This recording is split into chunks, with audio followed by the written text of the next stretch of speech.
When a man boarded a flight with no entourage, no title and no name tag, they saw just another face in the crowd. But what they didn't see was that he held more power in his silence than most carry in their name. What happened next would shame an entire airline, break a woman's pride, and ignite a movement across the world. And all he did was sit in seat 2A. It was one of those afternoons when airports feel like the whole world is on the move. Wheels clattered across tiled floors. Children laughed. Someone argued loudly on the phone. Others simply stared blankly ahead, exhausted by delays, layovers, or life. Flight 227 to West Africa was boarding soon. In the first-class lounge, where things were meant to feel calm, a few passengers sipped expensive drinks and stared at glowing screens. And then, there was him. He sat alone. Quiet. His shoes were clean but nothing fancy. His bag rested by his feet, small, soft, worn. His face. Calm. Unreadable. The kind of calm that doesn't come from comfort, but from surviving storms no one else saw. He said nothing. He watched everything. No one recognized him. No one offered a second thought. But they glanced once, then again. Something about him didn't fit. He didn't dress like wealth.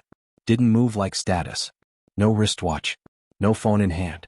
Just stillness. Some assumed he was in the wrong place. But in his pocket was a first-class ticket. A woman in heels whispered to her friend. A suited man raised an eyebrow. He didn't blink. Then came the voice over the speaker. First-class passengers to gate 4, please. He stood, slowly, gracefully, and walked toward the gate, unaware that the moment he'd crossed that line, the world would begin watching. He approached the gate like any other passenger, ticket in hand, steps steady and unhurried.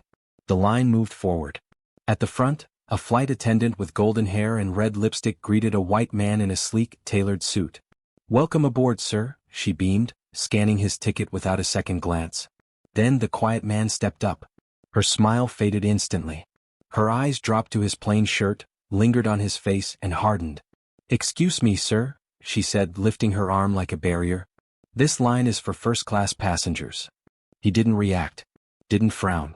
Just offered his ticket with the same calm he had worn all day. She glanced at it. Her face tensed. "Seat 2A," she muttered under her breath. "That must be a mistake." Her eyes scanned him again, from his clean but modest shoes to his dark complexion, as if every inch confirmed her suspicion. "Sir," she said louder this time, her voice clipped and sharp, "you can't be in this lane. This flight isn't for people like you." A hush fell nearby. A young woman gasped. A businessman in line narrowed his eyes. Someone pulled out their phone. Still the man didn't flinch. "I believe this is my boarding pass," he said gently. "First class. Seat 2A. Her voice rose. "You probably meant economy. Maybe someone used your card.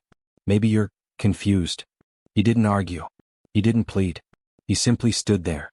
Behind him the tension thickened. A few passengers exchanged glances. One lifted their phone, began recording. The gate, once a path to the sky, had become a stage. And this quiet man? He was suddenly at the center of it all. The junior flight attendant, a young man in glasses, noticed the commotion and stepped forward. "Is everything all right here?" he asked, his voice cautious but firm. Roa leaned toward him, lowering her voice just enough to be overheard by everyone nearby. "This guy's trying to sneak into first class with a fake ticket," she whispered, but the judgment in her eyes was loud. The junior attendant took the ticket. Scanned it with his handheld device. A soft beep. A green check. Valid. He looked up slowly. "It's a confirmed seat," he said quietly, almost apologetically. Roa's jaw clenched. "It doesn't matter," she said through gritted teeth. "Look at him. Do you honestly believe someone like that belongs in 2A? Now 5, maybe 6 passengers had their phones up, recording. The man still stood calm. Silent. He stepped slightly to the side, letting a mother with a baby pass. Then turned back to Roa. "I'm not here for drama," he said. "I just want to sit in the seat I paid for." The junior attendant hesitated. "Maybe we should just... You want to lose your job over this?" Roa snapped. The quiet man took one breath, then another. And then, with the same steady voice he'd used all along, he said, "I will take my seat now." Roa stood frozen. Her authority, her control, crumbling in the face of his composure and the eyes watching her. Finally, stiffly, she stepped aside. But not without one final hiss. "Don't say I didn't warn you. Let's see how long you last in that seat." He walked past her. No anger. No fear. Just a quiet man with a valid ticket. And the whole cabin holding its breath. He entered the cabin slowly, his steps measured, unbothered by the silence that followed him. Heads turned. Some passengers stared with quiet support, others with quiet confusion. Seat 2A, right by the window. He placed his bag gently in the overhead compartment. Sat down. Adjusted his collar. Then reached into his jacket and pulled out a small black notebook. No sigh. No muttering. No display of defiance. Just a pen gliding across a page, as if the chaos moments ago had been nothing more than a passing breeze. Behind him, Roa entered the cabin. She paused, staring at him from the aisle. Waiting for something. A complaint. A mistake. A reason to prove herself right. But he gave her none. After a moment, she turned and began attending to other passengers, her smile returning, but only for the ones she approved of. 3 rows back, François de Lysser, the French CEO, adjusted his tie and leaned into his seat. He'd observed everything. He said nothing. But the way his fingers tapped the armrest showed his mind was anything but still. A soft chime rang overhead. "Ladies and gentlemen," the captain's voice announced. "We are preparing for takeoff. Please fasten your seat belts." The man closed his notebook. Looked out the window. As the engines roared to life and the aircraft lifted off the ground, the world below began to fade.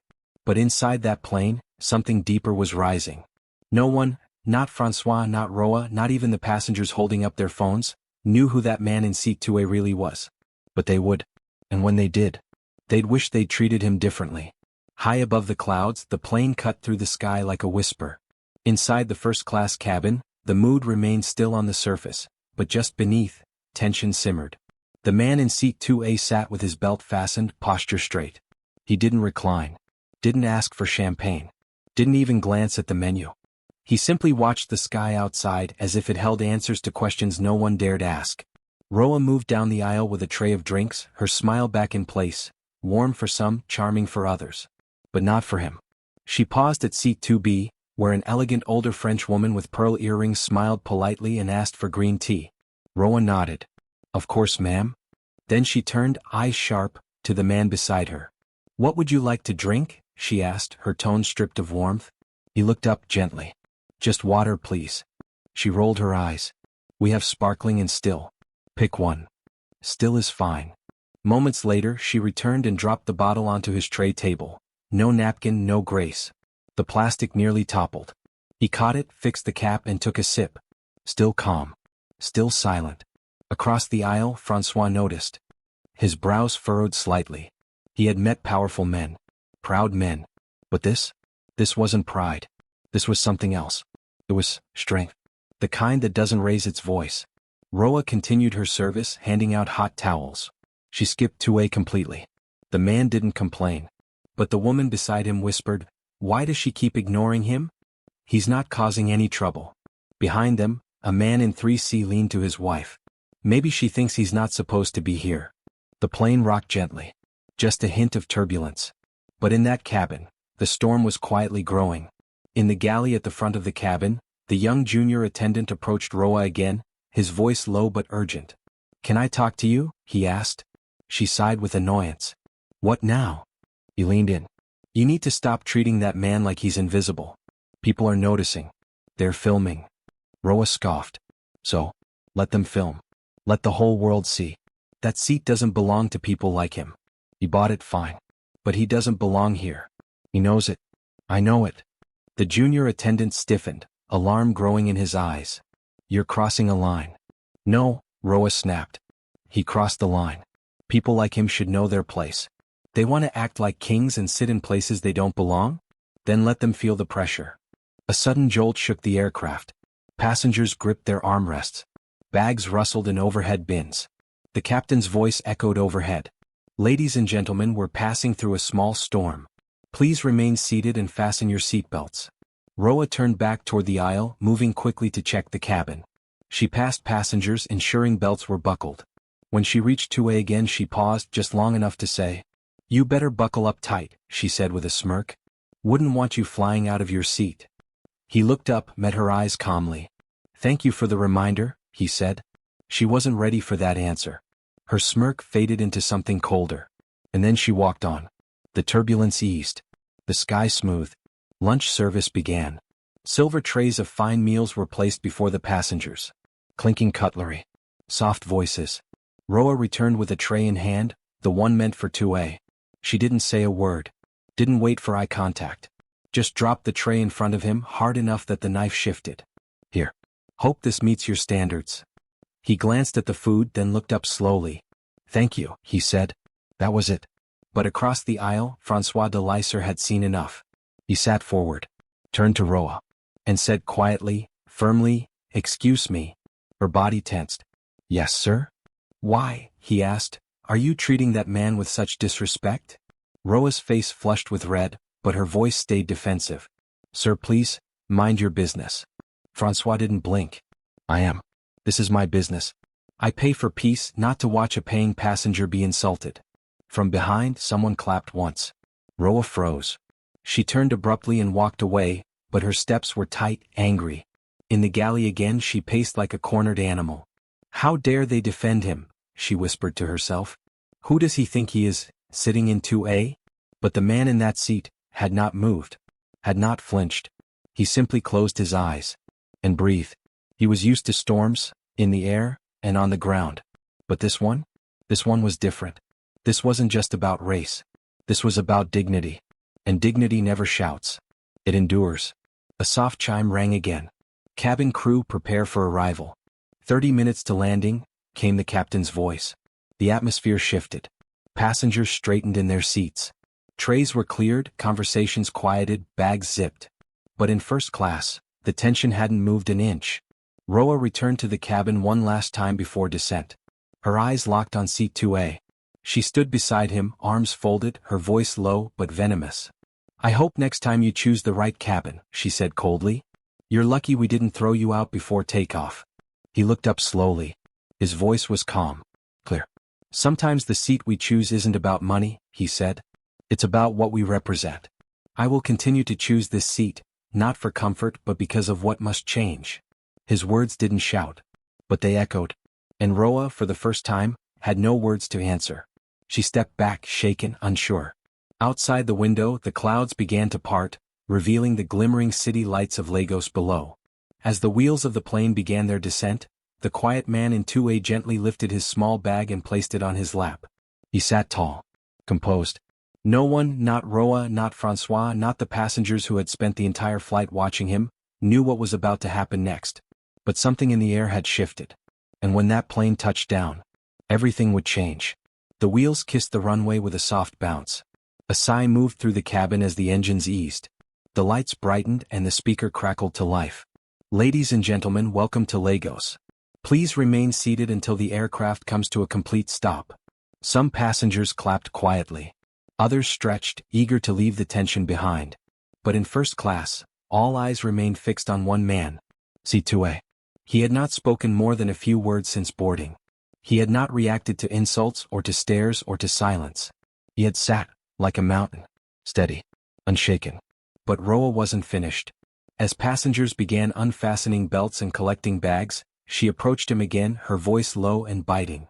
"I wish you never boarded this flight," she whispered. He looked up, slowly, but said nothing. She leaned in, voice even lower now, laced with cruelty. "You smell like someone who hasn't bathed in a month," she hissed. "You think sitting in first class makes you clean? It doesn't. It just makes this cabin stink." Still he said nothing. But his eyes, deep, still, unwavering, met hers with a calm so sharp, it felt like truth itself. From beside him, the older woman in 2B had seen it all. "That's enough," she said firmly. Roa turned. "Stay out of this." The woman didn't flinch. "No, I won't. You've gone too far. And everyone here knows it." A few seats back, Francois de Lyser stood slowly. His voice cut through the still air.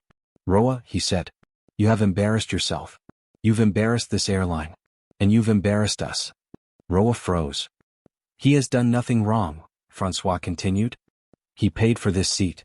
Behaved with grace. Showed more dignity than most of us understand. You may not know who he is. But I do." The air was still. Thick. Roa's voice trembled, her defense cracking. "I did what I thought was right. We have standards." "No," Francois said sharply. "You have prejudice. That's what you have." Phones were already up. Passengers watching. Recording. And then, A soft click from the cabin door. It opened. Cool air swept in from the stairs below. But something was different. Outside, waiting on the tarmac, was a black car with tinted windows, 5 uniformed soldiers, and a long red carpet, already rolled out. Passengers leaned toward the windows. "Is there a celebrity on board?" someone whispered. "A royal maybe?" another guessed. Roa blinked in confusion. "We didn't get any VIP notice," she murmured. Then the junior attendant stepped beside her, phone in hand. "Roa," he said, voice tight. "You need to see this."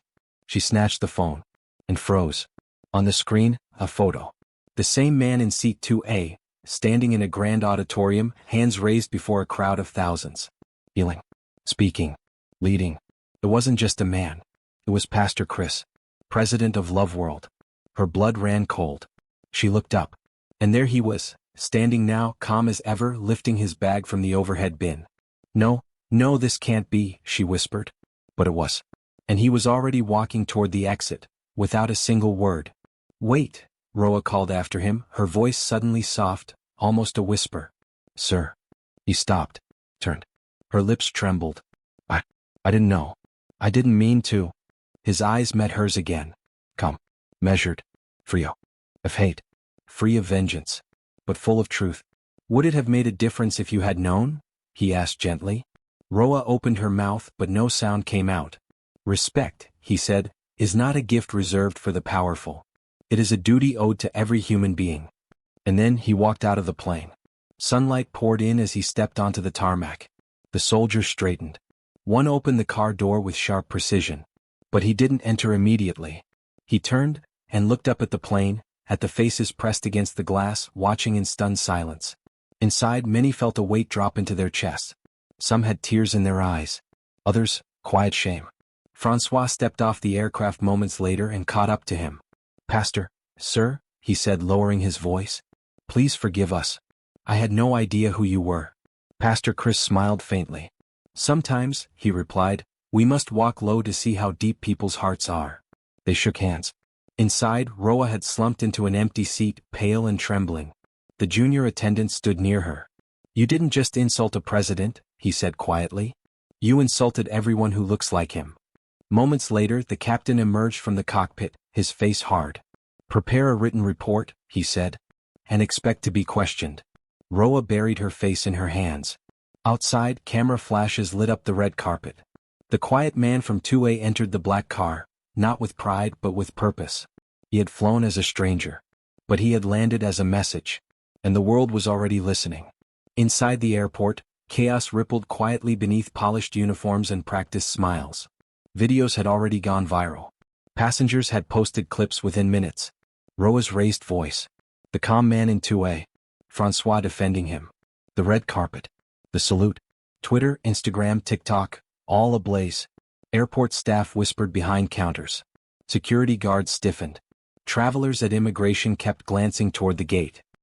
"He was on our flight," someone muttered. "The president of Love World, Pastor Chris. And Roa insulted him? Unbelievable." In a nearby office just off the jet bridge, Roa sat with her hands trembling in her lap. The airline manager paced in front of her, holding a printed complaint report in his fist. "Do you realize what you've done?" he barked. "I didn't know," Roa whispered, her voice cracking. "That's not the point," he snapped. "It's not about who he is. It's about what you said. This flight is not for the person of your color. You smell like someone who hasn't bathed. That came from you." Tears welled in her eyes. "I was just doing my job." "No. You were abusing it." She blinked. "But We've had complaints before, Roa," he said coldly. "Don't act surprised. You weren't caught for the first time. You were just caught on camera." Outside, Pastor Chris sat inside the waiting black car. The airport director stood beside the vehicle, drenched in sweat, words fumbling. "Pastor, sir, we're deeply sorry. If we had known." Pastor Chris raised a gentle hand. "That's the problem," he said. "You only care when you know." The director fell silent. "I didn't fly today to test anyone. I flew as a simple man. To feel what the people feel." He looked toward the building, toward the plane. "That woman didn't insult me," he said quietly. "She insulted millions. The ones who look like me. The ones who travel quietly. The ones who are judged before they speak." The director nodded slowly. She's been removed from duty. Pastor Chris said nothing more. But the silence hit harder than any punishment. Suddenly, a reporter rushed forward, voice breathless. "Pastor sir, will you press charges?" He turned to her. "Come." Eyes clear. "No," he replied. "I don't need to jail anyone to make a point." He paused and glanced back at the growing crowd inside the terminal. "The world has already seen what happened. And that," he said, "is enough." Back inside the terminal, Roa sat alone in the small office. Her uniform now clung to her like shame. Her phone buzzed endlessly. Dozens, then hundreds of messages. Some from strangers. "You're trending, for the worst reason. How could you say that? I hope you're ashamed." But one message cut deeper than all. It was from her mother. "I raised you better than this. I am disappointed." Roa dropped the phone onto the desk. Her breath caught in her throat. She wanted to scream, to run, to erase it all, but none of that would change the truth. Across the city, cameras were flashing. Newsrooms were buzzing. Videos played on every screen. And at the Love World Convocation Arena in Lagos, Pastor Chris stood under bright lights, the world now watching not as passengers but as witnesses. The massive hall was silent. He wore a white suit. No bodyguards. No pulpit. Just truth. "This morning," he began, his voice calm, deliberate, "I boarded a plane as a regular man. I carried no title. No entourage. No name tag." He paused. "But what I received was not poor service. It was hate. Disrespect. Shame. Not just for me, but for everyone who is treated as less because they don't look more." The crowd sat breathless. "You see, too many believe power wears a suit. That skin determines worth. That status is visible. But I tell you today, no human is above another." The congregation erupted. Shouts. Claps. Tears. He lifted a hand for quiet. "I forgive her." The words dropped like thunder. Gasps rippled through the crowd. "Yes, I forgive her," he repeated, slower this time. "Not because I am weak, but because the lesson has already been delivered. She has seen the mirror. Now she must choose whether to grow or stay small." He stepped back from the mic. "Let us never forget," he said one last time. "True power is not in the title you carry, but in how you treat those with none." The audience stood as one. Applause thundered. Phones recorded. Hearts shifted. And across continents, across screens, in classrooms, boardrooms, and homes, that flight became more than a flight. It became a mirror. Far away in her dim apartment in France, Roa watched the speech on a small screen, her hands trembling around a cold cup of tea she hadn't touched in hours. The applause echoed through the live stream. The words wouldn't stop replaying in her mind. "True power is not in the title you carry, but in how you treat those with none." Her eyes were red. Her face pale. She couldn't sleep. Couldn't eat. But one line stuck to her heart like a wound that bled and healed at the same time. "I forgive her." She broke. Her tears came fast, not of embarrassment anymore, but of realization. She sat down at her kitchen table. No cameras. No PR team. No one watching. And with shaking hands she wrote, "Dear Pastor Chris, I'm sorry. Not because you're a respected man of God, but because you are a human being and I failed to treat you as one. I was blind with pride, poisoned by ignorance. You showed strength I've never seen. You had every right to humiliate me, but you didn't. Instead you forgave me. That shook me. I don't know if you'll ever read this, but I hope one day I can prove I've changed. Roa." She mailed the letter the next morning. Not to be seen. Not to go viral. But because she finally understood what silence can teach, when it's wrapped in grace. At the Love World headquarters in Lagos, Pastor Chris sat in his sunlit office. A warm breeze passed through the curtains. A handwritten envelope lay on his desk. He read it quietly. Then folded it gently and placed it in a drawer, not with bitterness, but with the reverence of a wound that had been acknowledged. Just then his assistant entered with a file. "Sir," he said. "Hundreds of letters. Support from citizens. Apologies from airline staff. Even hand-drawn cards from school children." The people were moved. Pastor Chris nodded slowly. "I didn't plan for any of this," he said. "I just wanted peace that day." The assistant smiled. "But your silence, Pastor, it spoke louder than 1,000 speeches." Pastor Chris stood and walked to the window, then turned. "I've been thinking," he said. "It's not enough to forgive."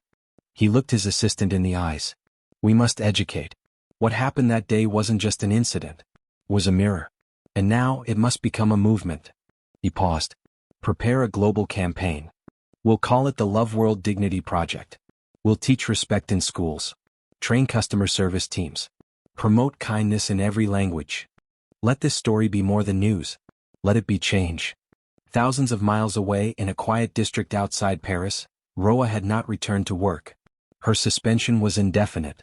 But she didn't waste her time hiding. Each morning she volunteered at a shelter for immigrants and refugees. She cleaned floors, served meals, folded blankets, listened to stories. Some of the faces reminded her of Pastor Chris, not because of fame but because of their silence, their quiet dignity. She no longer looked at people the same way. That night she cried again, but not from guilt, from growth. And once more she wrote, "Dear Pastor Sir, I don't expect a reply, but I wanted you to know, I'm changing. Not because I was caught, but because I was wrong. Every day now I meet people who remind me of you. Quiet, kind, full of worth. Your silence woke me up. Thank you, Roa." Months passed. Pastor Chris stood before a crowd of over 20,000 at the Coca-Cola Dome in South Africa. The hall was breathless. Live cameras streamed across the globe. He stepped forward in his white suit and said, "My story is not unique. Millions are judged every day, not for their actions but their appearance." He paused. "I was told I didn't belong, called unclean, treated like I had no place in the sky. And I stayed silent, not because I had no voice, but because I needed to listen." The crowd leaned in. Listen to the pain of others. To the voice inside you that says, everyone matters. Everyone deserves dignity. He finished with a line that would soon be painted on school walls, printed on shirts and echoed in airports across continents. If your power makes others feel small, it is not power. It is weakness. The hall erupted. Applause thundered. Tears flowed. Hearts opened. That single flight, that quiet man in Tua, had sparked a revolution in silence. And the world, once too loud to notice, had finally stopped to listen.